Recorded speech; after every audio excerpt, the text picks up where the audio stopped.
भद्रक जिलापालଙ୍କୁ दाबीपत्र देले जिला अग्रणी गो सेवक तथा सुरक्षाकर्मी 18 तारिखରୁ जिलार समग्र प्राणी चिकित्सक माने समूह छुट्टी रहिथिबा हेतु जिले में असुस्थ और दुर्घटनाग्रस्त षंड और कुकुर माने चिकित्सा पाइबारु वंचित हेउचंती।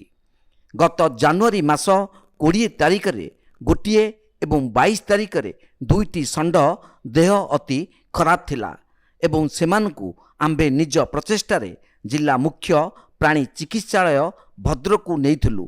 उक्त चिकित्सालय रे डाक्तर माने छुट्टी रे थिबारु उक्त तीनोटी षंडकर चिकित्सा न पाई मृत्युवरण करथिले। ए बाबदरे सीडीबी अवगत करिबा पई चेष्टा करा जाइतिले मध्य कोनोसी फल मिली नथिला। तेणु ओडिशार समस्त सरकारी प्राणी चिकित्सक केन्द्र को 2 दिन मध्यरे न खोलिले राजरास्ता को ओल्हेबे बोली चेतावनी देइचंती भद्रक जिलार गो सेवक प्रमोद कुमार दास।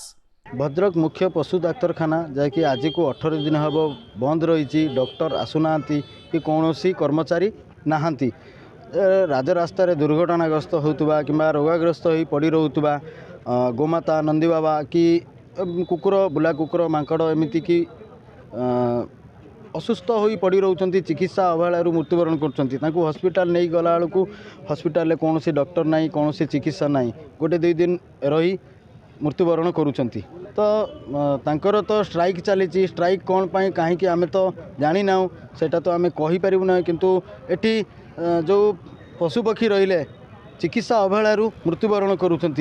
मो कहवा कथा पशुपक्षींकर चिकित्सा आ पशुपक्षींकर सेवा आमे लड़ाई करुथुबु आगुक मध्य करिबु।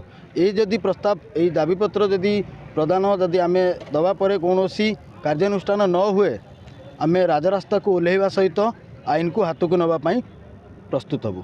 भद्रकरू पुनील कुमार सामंत को रिपोर्ट तीर्थक्षेत्र लाइव।